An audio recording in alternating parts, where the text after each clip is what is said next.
experiences that my students are making much faster progress than I did at the same age. Because they're taking advantage of my experience. I made all kinds of mistakes, and they're able to avoid the mistakes because I'm coaching them. It's not that I'm telling them what to do every minute. Sometimes I do, but not very often. Most of the time, we discuss things, and I coach them. Just like the team is playing on the field, and the coach is sitting on the bench. And it's not like he's out there every minute telling them what to do.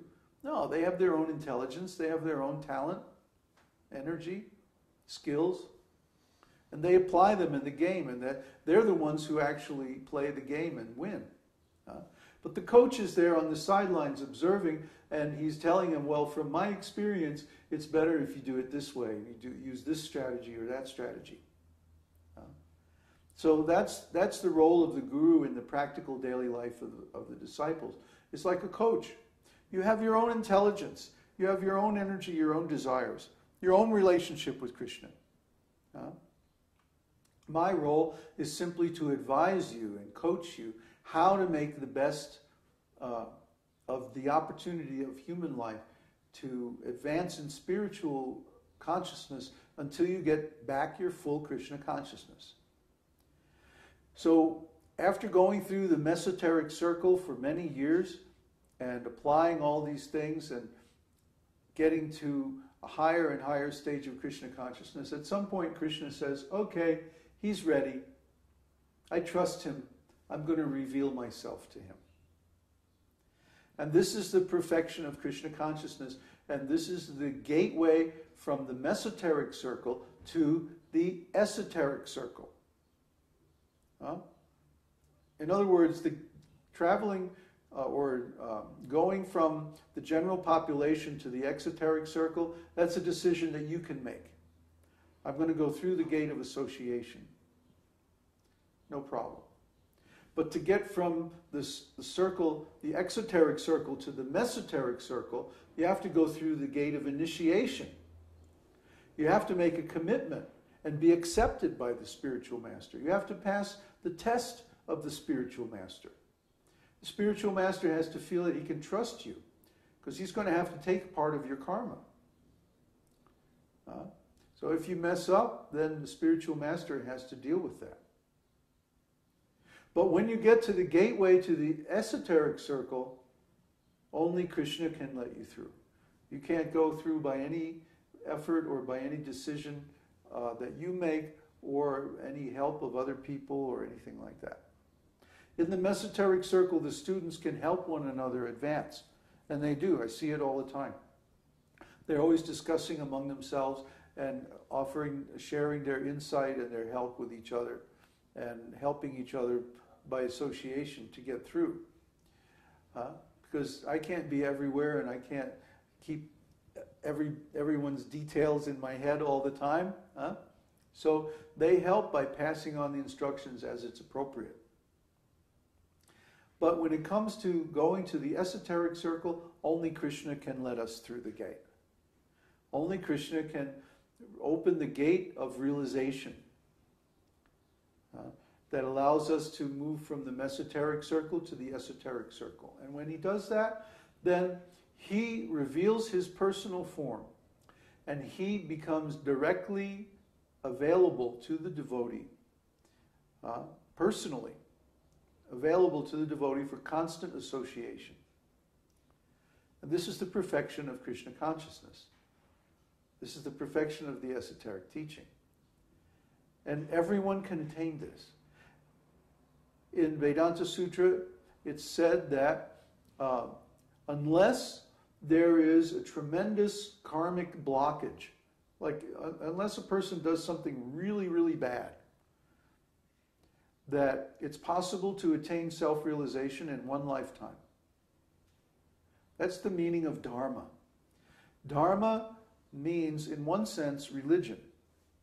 But in another sense, it means the essential nature of everything and everyone. So the essential nature of everyone is to be a devotee of Krishna. Therefore, The process of spiritual advancement just means uncovering this essential nature. It's not developing it. We don't have to develop it. It's already there. But it's covered over by our material consciousness. So we just have to clean away that material consciousness by chanting and other things, and then the original relationship will simply be there. This is called Cheto Darpana Marjanam, cleaning the mirror of the mind. And this is done by chanting. So everyone should chant the holy name every day. This is very important. Chant a regulated number of rounds every day. And over years and years and years, these impressions will cleanse the mind. It's good to chant 16 rounds every day. That's really the minimum. If you want to become self-realized, you have to work up to 64 rounds. By chanting 64 rounds, it takes 6 to 8 hours a day. You're going to say, well, where can I find the time? I have to work. Well, that's why part of our process in the Mesoteric Circle is a community which is financially independent. That means you don't have to work. You can be in the association of devotees in a financial co-op. We have a financial co-op. We rent a house. We share all the expenses. I'm not going to talk about exactly how our financial arrangement works because that's confidential. Just like we don't ask you, well, how do you make your money? But when someone comes into our association and earns our trust, then we can reveal our confidential financial methods. It's nothing illegal or anything. It's none of your damn business. Until you make the commitment. It's just like joining a club or something like that. The business of the club is confidential. It's only shared among the members of the club. Like we belong to a club, an investment club. And in this club, you have to sign a non-disclosure agreement. You can't talk about the contents, what the information that is shared among the members of the club. Because it's none of the business. It's none of the business of anybody except the members of the club. Does that make sense? So similarly, the internal affairs of the Mesoteric Circle are only the business of the people who actually belong to it, not the business of anybody else. So when you make the commitment and you actually act on that commitment, then you deserve to be made aware of all that information. But otherwise, it's none of your business. But just you should know that we have an economic cooperative. We're all sharing all of our resources. And in that way, we support our preaching endeavors. We also get donations from outside, but as soon as we do, we use that. We use it right away to improve the financial situation of our co-op. Like that. It's like a business. Similarly, when you're in a company, when you have a job, a responsible position in a company, you don't go telling everybody and anybody the company's business. That's not okay. So similarly, we have methods of supporting our Sangha that aren't public knowledge. But you just should know that if you're thinking about joining us, that we have these methods. And obviously they're working, otherwise we wouldn't have been able to just pick up and leave Mexico and go to another country and like that. So when a person surrenders to Krishna, Krishna takes complete responsibility for protecting that person.